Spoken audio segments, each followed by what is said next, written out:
Todos muito bem-vindos ao Clube de Leitura. O clube já acontece há alguns anos e ele vem se aperfeiçoando e entrando cada vez mais pessoas poderosas. Como a Suzy trouxe, né? Gente estranha que acorda aí cedinho para estudar, para ler. E é um grupo que a gente se fortalece e cria o hábito da leitura, né? Então, o que eu vou sempre orientar nos nossos inícios de clube de leitura é que tu estejas aqui, daqui a pouco vai acontecer de uma das manhãs, tu não conseguir, daqui a pouco esquecer, daqui a pouco, enfim, acontece várias coisas às vezes, e o que muitas vezes acontece, tá? Tu começa a se culpar às vezes, começa a achar que, nossa, eu já faltei 2 dias, um dia, tô com vergonha de voltar. Gente, manda todos esses sabotadores embora, tá? O clube não é uma cobrança, é algo para te estar aqui no momento que tu quiser. Coloca despertar, algumas dicas que a gente deixa, né? Coloca despertar, te organiza aí à noite para a parte da manhã, mas não para, tá? Então, a Suzy é um exemplo que é possível, independente do que tu faça, se reorganize depois, leia depois para acompanhar o clube, mas é dessa maneira. É uma maneira simples, leve, prazeroso o clube para trazer crescimento a todos. Eu sempre peço muito discernimento também ao ler e que vocês também peçam discernimento ao ler, ao estudar, para a gente sempre pegar o melhor do livro, né? Para a gente buscar o melhor e compartilhar uma com as outras. Então, é isto. O livro que a gente está lendo do momento é Ouse Ser Diferente. Vocês já são diferentes por estarem aqui. Quem quiser adquirir o livro, é tranquilo de comprar em qualquer livraria. As meninas que estão acostumadas aí no Clube da Leitura já têm o hábito de pegar na Amazon, né?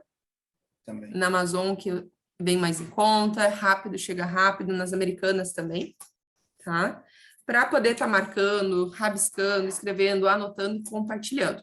Como é que funciona também o clube de leitura? A gente lê uma média de 30 minutos, vocês são livres também para ler, quero ler aqui um pouquinho, a gente vai compartilhando, e depois de 30 minutos de leitura, a gente tem a hora do debate, que a gente vai compartilhando aquilo que mais chamou a atenção, o que trouxe de visão, e aí nesse momento ele é muito rico, onde é a troca, certo?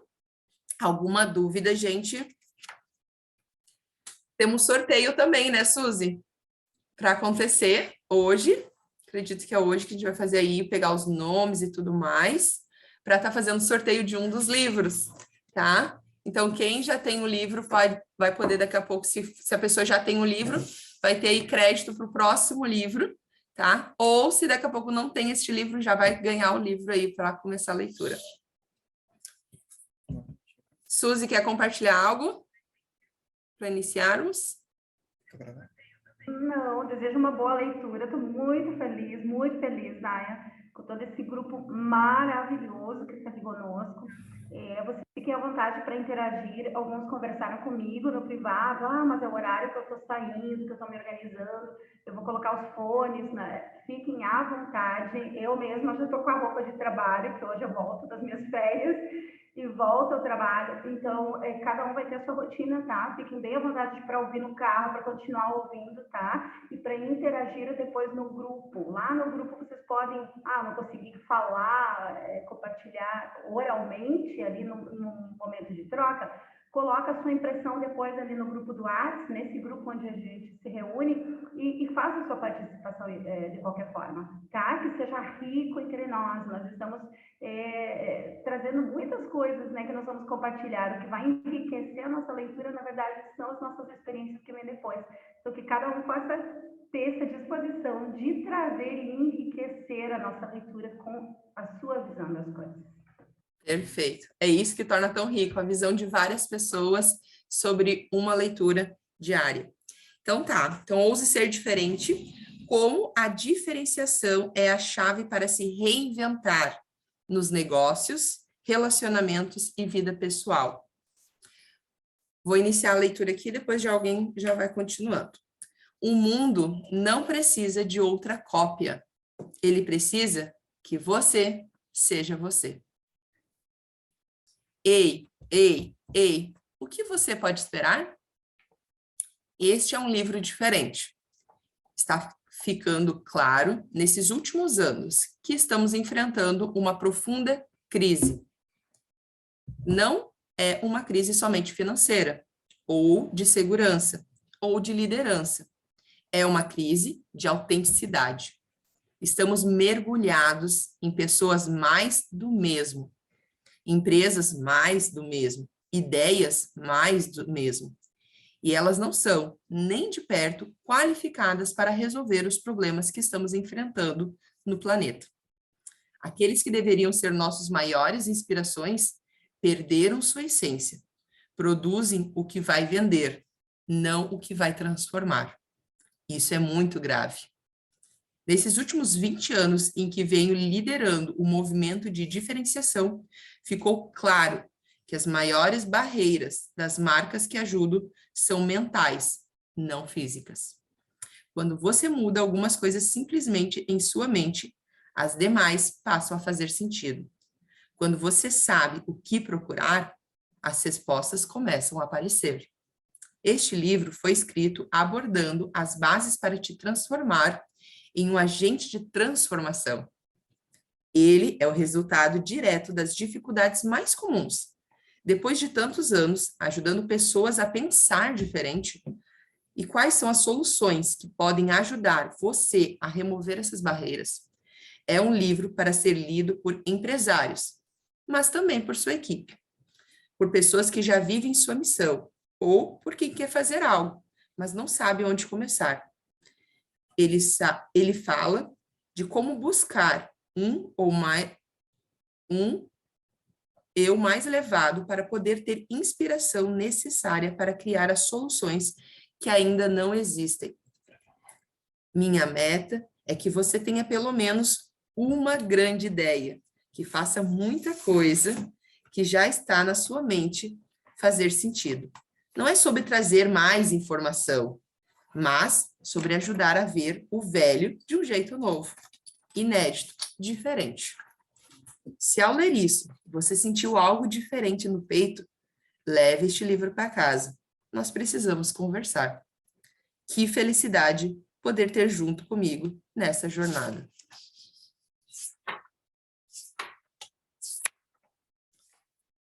Nunca imites ninguém. Que a tua produção seja como um novo fenômeno da natureza. Leonardo da Vinci. Introdução. Ele sabia que algo estava errado. Não era normal. Depois de tantos anos vivendo ali dentro, ele conhecia cada centímetro daquela caverna. E o que ele estava vendo não era parte da paisagem. Sua família vivia há muitas gerações naquele lugar. Era escura, fria, profunda, mas oferecia abrigo e proteção. Tudo que ele e seus irmãos conheciam era a vida dentro da caverna. Na verdade, ele nem sabia que estava dentro, pois não imaginava que existia um mundo fora. Uma vez que seu mundo se resumia a sombras projetadas nas paredes pela luz de poucas chamas das tochas, neste pequeno mundo ele era feliz. Até que um dia, enquanto todos ainda dormiam, ele escutou uma voz. Era sutil, calma, quase que um pensamento, uma ideia. Ela falava dentro da sua mente, e era mais do que algo lógico. Ela parecia se conectar ao seu coração. Ele sentiu algo queimar no peito, e a voz dizia para ele sair dali. Sair como? Para onde? Ele achou que estava sonhando, voltou a dormir. Mas a voz não parou. Quanto mais a ignorava, mais forte e profunda ela parecia ficar. Até que chegou um ponto em que não podia ignorá-la mais. Levantou-se, sentiu a voz, o guiava para explorar túneis proibidos ao norte da caverna. Há gerações, os anciões da sua tribo ensinavam, de pai para filho, que aquela região era proibida. Quem se aventurou por ali nunca mais retornou. Por isso, ninguém entrava naquela região de túneis. Apesar do medo, a voz ficava cada vez mais forte. Quanto mais ele tentava ignorá-la, mais impactante ela se tornava.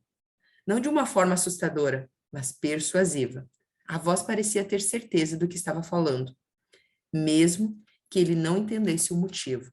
Então, ele resolveu ir até o fim para descobrir o que aconteceria. Suas mãos tremiam, sentindo o frio da caverna escura. As paredes úmidas davam sinais claros de que há muito tempo ninguém passava por ali. Seu coração palpitava. Podia sentir em sua boca o gosto do proibido. Se alguém o viesse ali, sua posição dentro da tribo estaria comprometida. Ele traria vergonha sobre sua família. Mas, ao mesmo tempo, ele sentiu um frio no estômago, que não havia sentido antes. Sentia que poderia, a qualquer momento, se deparar com algo inesperado, como um espírito, um monstro, um guardião milenar. Deveria haver um motivo para aquela região estar fora dos limites, e ele estava determinado a descobrir qual era. Ele seguiu a voz por horas, caminhando e escalando, sempre guiado por ela, subindo por túneis, ora largos, ora tão estreitos que era só possível passar se arrastando por entre as pedras. Depois de muito esforço, ele se vê em frente a uma grande parede de pedras pequenas, de cor marrom, cobertas de limo e de forma arredondada. Ele usa a luz da sua tocha para inspecionar de perto o que parecia ser um caminho sem saída. Olha, procura, analisa, mas não consegue ver para onde ir. Seria esse o fim? Será que todo esse esforço colocou sua reputação em risco? Seria em vão? Seria esse o fim da jornada?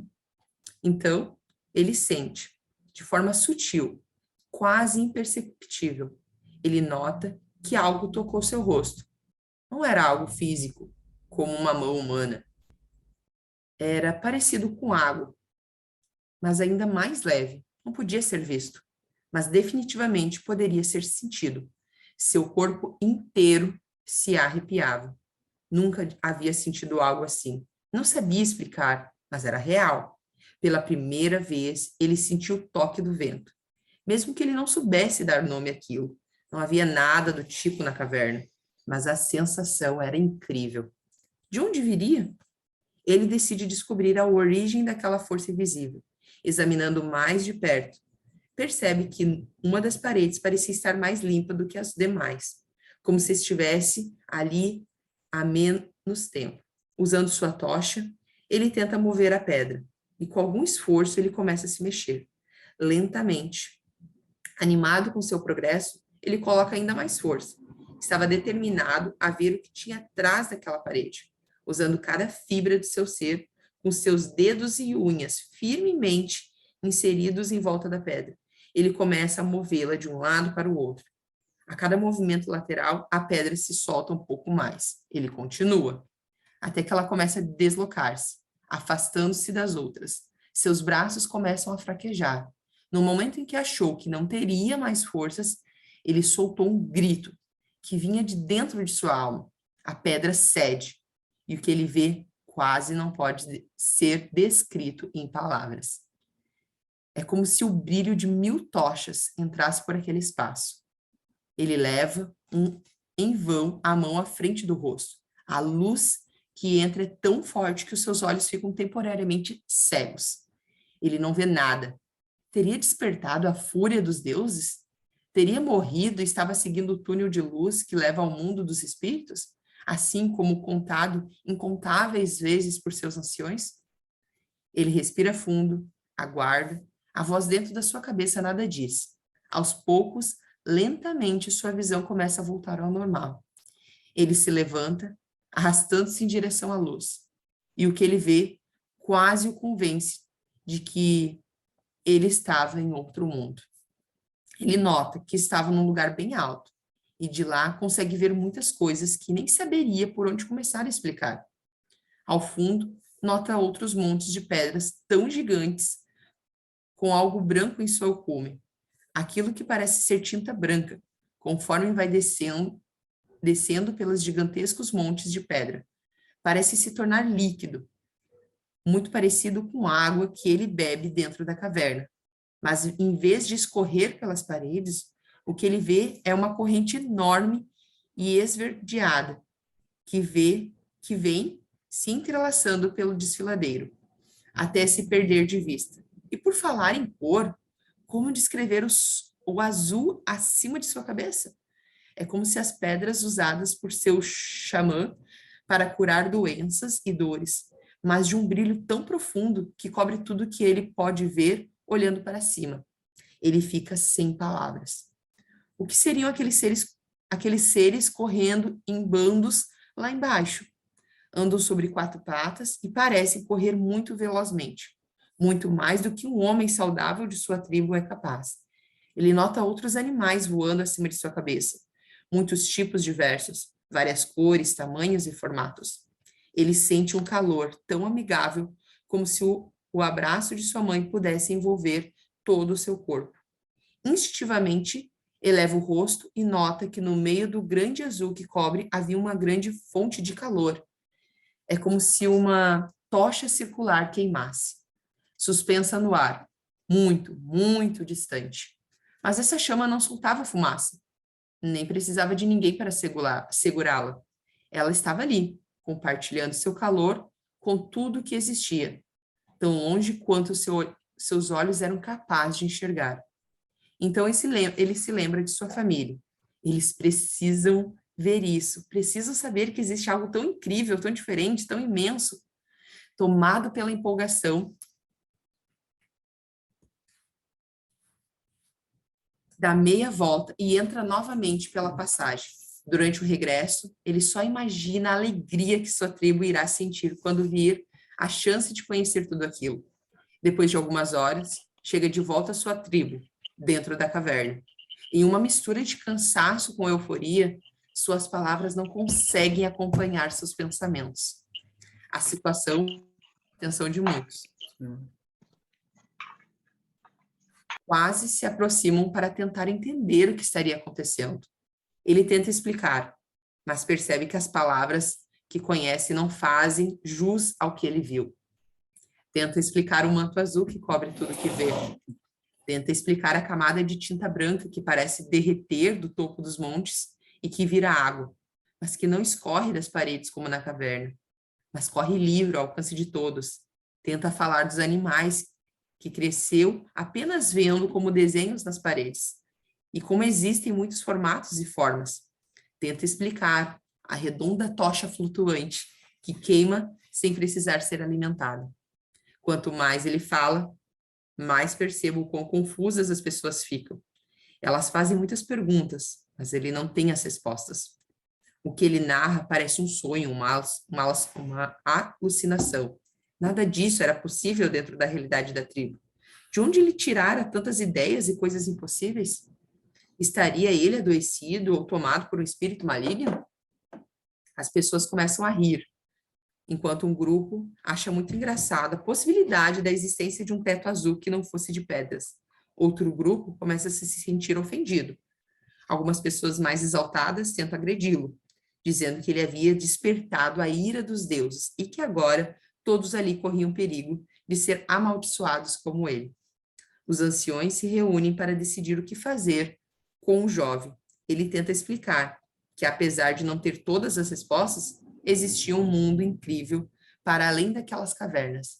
Ele também não podia explicar tudo agora, mas sabia que poderia provar que era verdade se eles seguissem pelos túneis proibidos até o local que havia encontrado. Túneis proibidos? Como assim? Quer dizer que ele havia ido onde todos sabiam que não se deve entrar? Ele havia ignorado a sabedoria passada de geração em geração? Havia quebrado o pacto de sua tribo em busca de algo sugerido por uma vez que ninguém mais conseguia ouvir? Isso era mais do que suficiente. Ao concordar naquela manhã, o jovem jamais imaginaria que seguir essa voz mudaria sua vida para sempre. Agora ele estava sendo ridicularizado, agredido, desacreditado. Sua família estava envergonhada. E agora? Ele não poderia negar o que havia visto, ouvido. Ele sabia que era difícil de acreditar, mas era real. O que poderia fazer? Fingir que não havia testemunhado com seus próprios olhos que existia um outro mundo, onde coisas que parecem impossíveis estão acontecendo, existindo? O que fazer agora? Ele não poderia mais voltar a viver a vida como antes. Seus olhos viram, sua pele e seu coração sentiram o que era o impossível. Que seu mundo era muito maior do que as paredes da caverna. E agora? Com essa consciência expandida, ele não poderia simplesmente voltar à vida anterior, sem cor, sem calor, sem propósito. Se fosse assim, ele preferia morrer a negar sua convicção.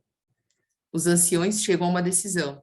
Decidem que o jovem é uma má influência, um mau exemplo para as crianças, que ele havia selado seu destino quando decidiu quebrar as tradições da tribo. Aquilo era inaceitável e pedia uma punição. Sua presença não seria mais permitida ali. Ele deveria partir e nunca mais voltar. Não lhe foi dado nada além de um cantil de água e um roupão feito de lã de ovelha. Sua mãe, aos prantos, chamava por misericórdia, clamava por misericórdia, mas a decisão havia sido tomada. Ele precisava partir. Para ter certeza que seu exemplo não fosse seguido, os anciões deram uma pele de cordeiro para o jovem. Mas não era uma pele comum. Deram a menos desejada, a mais desprezada, a pele de uma ovelha negra. A pele do animal que não se encaixava no rebanho, que tem espírito rebelde, que muitas vezes é morto por exigir atenção constante. Era uma profunda forma de humilhação. O jovem sente as lágrimas correrem pelo seu rosto, por seu rosto. Ele não havia pedido aquilo. Não era seu plano. Mas, se o povo que amava e protegia só aceitaria se ele abrisse mão de tudo que havia descoberto, ele também não desejava ficar ali. Que assim fosse. Assim nasceu a lenda da ovelha negra. Esse não é um fim da história. Ainda vamos voltar a esse conto até o final do livro. Mas decidi começar a narração, contando esse relato, baseado no mito da caverna de Platão, pois este livro é dedicado às ovelhas negras da nossa sociedade. A pessoas que pensam diferente, que não se encaixam nos padrões, normas, regras, estereótipos de sua tribo. Aqueles que têm uma voz dentro de si, chamando-os para explorar mais, para ir mais longe, para ver o inédito. Aqueles que veem o que os demais não veem, mesmo que pareça improvável ou impossível. Aqueles que não negam o que acreditam, que não se envergonham de quem são, aqueles que são ovelhas negras. Ovelhas negras são aqueles que veem o que os demais não veem, mesmo que pareça improvável ou impossível.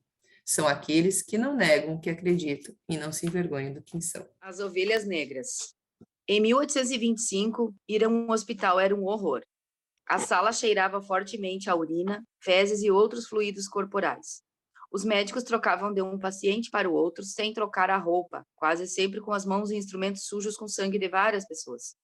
Ir para o hospital era realmente arriscado. As chances de alguém morrer lá por contaminação eram grandes se comparado ao se tratar em casa. O chão era coberto de serragem para absorver o sangue que escorria. E havia uma profissão muito bem remunerada na época, a de caçador de vermes. Seu trabalho era livrar os colchões de vermes e piolhos que infestavam os leitos. Naqueles tempos, os médicos se orgulhavam do seu cheiro forte, pois exalar o fedor de hospital era sinal de trabalho árduo e dedicação. Era um elogio, não motivo de vergonha.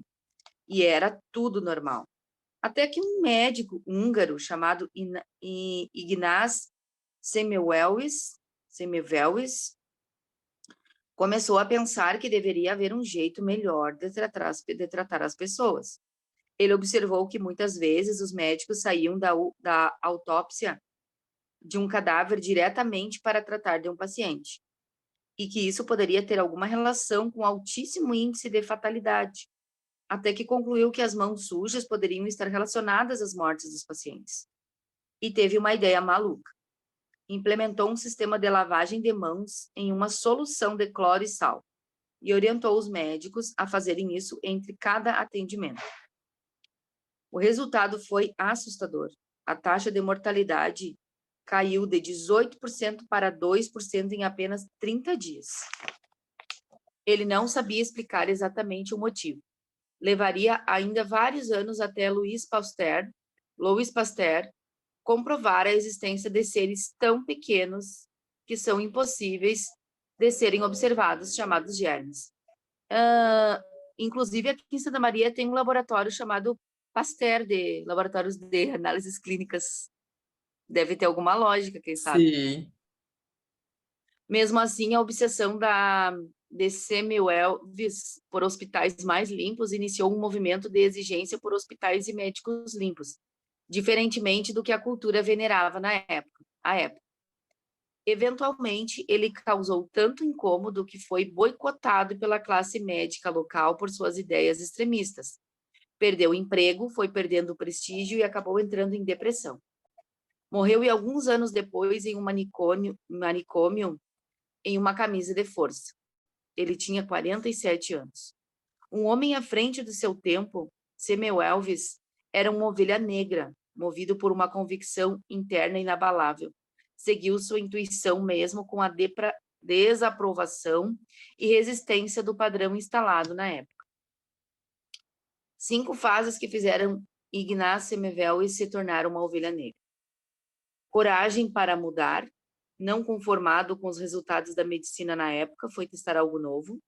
Descoberta, ele validou sua hipótese suspeita de que uma limpeza contribui para a redução das mortes.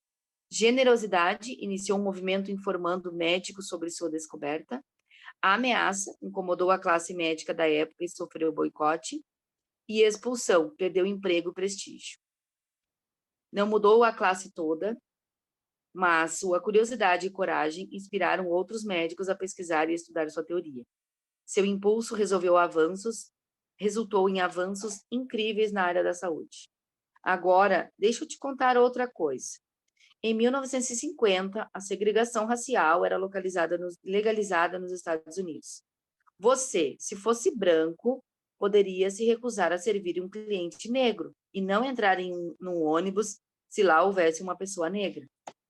O que para quase todos nós hoje é algo impensável, a lei permitir dividir uma população em função da cor da sua pele, um dia foi amplamente aceito. Todo mundo fazia e todo mundo aceitava. Era normal, ou seja, era a norma que regia o funcionamento das coisas. Até que um dia uma pessoa disse que não concordava. E outra, e mais outra. As daquela época, as que mostram destinados a brancos e negros separadamente, por exemplo, eu me pergunto, o que é normal para nós hoje, mas daqui alguns anos, nos lembraremos e sentimos se tudo que hoje é padrão, um dia foi revolucionário. Ovelhas negras são aquelas que quebram ciclos culturais, civis, étnicos, religiosos ou familiares. São os que mostram que um novo caminho é possível e que, apesar de muitas vezes doloroso, é o que leva à evolução e, geralmente, ao progresso. Toda ideia revolucionária costuma enfrentar muita resistência. E quando dá certo, as pessoas passam a adotá-la e ela acaba se tornando padrão. Mas todo padrão tem uma vida útil. Em algum momento precisa se dar lugar ao novo. E quem cria o novo? Isso mesmo, as ovelhas negras. Ovelha negra, para mim, não é um pejorativo, é um profundo elogio. Significa que entre milhares de cópias você nasceu com o gene da criação, da inovação, da quebra de padrões. Por muito tempo, as pessoas associaram o termo ovelha negra a algo ruim, um motivo de vergonha, de repreensão, algo que você não quer. Sabe quem inventou esse conceito? Os velhos anciões da tribo. Aqueles que estão em qualquer lugar do mundo e que são facilmente reconhecidos por quererem manter o padrão vigente, que se beneficiam do que foi estabelecido e tentam impedir que algo novo surja, mesmo que seja melhor e possa beneficiar mais pessoas. Ser ovelha negra não é ruim.